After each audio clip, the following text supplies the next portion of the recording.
Well, happy Monday morning, everybody. Thank you for being with me for today's devotion. In our Bible reading plan, we are in the 11th chapter of 1 Kings and a few verses in the parallel passage in 2 Chronicles chapter 9. This is nearing the end of Solomon's life, and there's a summary of his big sin. And after reading this chapter, what I wrote in my journal was a divided heart impacts our children in ways we cannot imagine. Solomon disobeyed God in one very significant way in his life, and it created all kinds of problems for his family and for the nation after he died. We read about it in the opening verses of chapter 11, so let's look there. Verse 1 says, King Solomon loved many foreign women, along with the daughter of Pharaoh, Moabite, Ammonite, Edomite, Sidonian, the Hittite women, from nations concerning which the Lord had said to the sons of Israel, you shall not associate with them, nor shall they associate with you, for they will surely turn your heart away after their gods. In other words, God in the Old Testament had commanded the Israeli people, the Jewish people, not to intermarry with these foreign nations because he said, you will forsake God and worship their idols. These wives and these other nations and peoples will turn your heart toward idolatry. And the end of verse 2 says, Solomon held fast to these in love. So while there may have been some political marriages, well, there were political marriages as part of peace treaties with other nations and so on, he also had an affection, an emotional attachment to many of these women, these wives. And then it tells us how many he had, 700 wives, princesses, 300 concubines, and his wives, the end of verse 3, his wives turned his heart away. Verse 4, for when Solomon was old, his wives turned his heart away after other gods, and his heart was not wholly devoted to the Lord, his God, as the heart of David his father had been.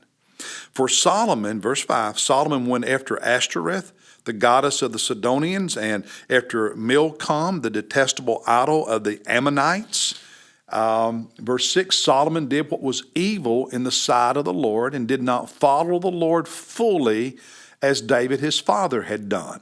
Verse 7, then Solomon built a high place for Chemosh, the detestable idol of Moab. So he built a place of worship to this Moabite god on the mount which is east of Jerusalem, just outside the city limits. And he built another one for Molech, the detestable idol of the sons of Ammon. Thus also he did for all his foreign wives who burned incense and sacrificed to their gods. And in verse 9, the Lord was angry with Solomon because his heart was turned away from the Lord, the God of Israel, who had appeared to him twice. So, Solomon disobeyed God by marrying all these women and allowing his heart to no longer be fully devoted to God, but be turned toward these idols. Not only did he allow these women to worship these idols, he worshiped them, and he built places of worship to these pagan idols, these pagan religions, and so on. And the result was that God was angry with him. Now, when Solomon was doing this, I'm confident he had no idea of the long-term consequences that would come. God's anger resulted in God's judgment. And in verses 8 and following of chapter 11, verses 9 and following, God makes it clear, Solomon, your descendants are not going to rule all of Israel. I'm going to tear the kingdom away from your descendants. I'm not going to do it in your lifetime. It'll be after you're dead because of your father David. And I'm not going to take all the kingdom away. He goes on in chapter 11, God does, to explain, Solomon, your descendants will rule over 2 of the tribes and end up being Judah and Benjamin. But the other 10 tribes will be torn from your descendants. And so what happened was, after Solomon's death, there was civil war, and Israel became 2 nations.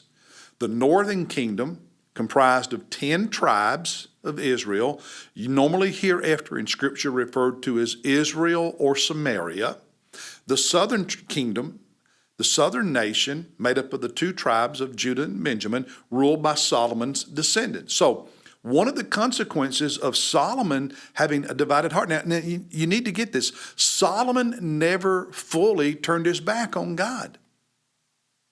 He would still worship the God of Israel, but he also gave place in his life for these other idols, these other religions, a divided heart.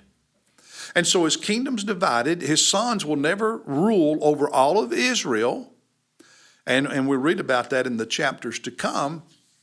The other thing was that over the centuries to follow, the northern kingdom of Israel, of Samaria, every single king in that nation followed Solomon's example and worshiped idols, as well as some of them worshiped God and idols.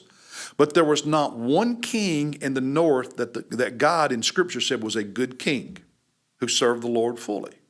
Well, what about in the south? The southern nation where Solomon's descendants would reign.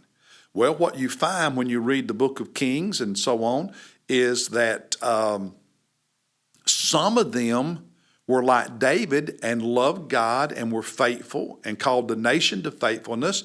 But a majority of them were also bad kings who did not worship God, or if they worshiped God, they compromised by worshiping these pagan gods and deities as well. So Solomon's sin resulted in a divided nation and a spiritually bankrupt nation, both the north and the south, for the most part, for centuries to come. And I'm sure when Solomon was doing what he did not foresee all of that.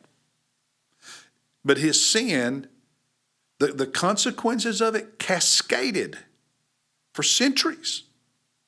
That's how sin works. And I want to say to parents out there, you love the Lord and God blesses you and you become successful. Maybe you become wealthy. You have the things you've always wanted to have to play with and enjoy. And if you're not careful, you allow those very blessings of God to cause you to have a divided heart where you still, sort of love God and go to church, but you love these other things and they increasingly take the place of God on the throne of your heart. Have you ever thought about the message that you are unintentionally sending your children about God? When you allow other things to become close to the same importance in your life as God, or equal to the importance of God, or more important than God in your life, when you do that, when you allow that, have you considered the message you are sending your kids and grandkids? And have you considered the cascading effect on their lives that perhaps they may end up as adults after you're gone from the scene being much less devoted to God than you are with your divided heart, that eventually it may come to the point like the descendants of Solomon and the kings of the north, where very few of them ever served Jesus. And it all started because you allowed the blessings of God to create in you a divided heart. That's why one of the greatest gifts you can give your kids is to be fully sold out to Jesus. And don't let anything divide your heart. I hope you will, pun intended, take that to heart. Now, tomorrow we start reading the Gospel of Mark, and then we'll finish this year, 2022, after reading Mark by reading Revelation.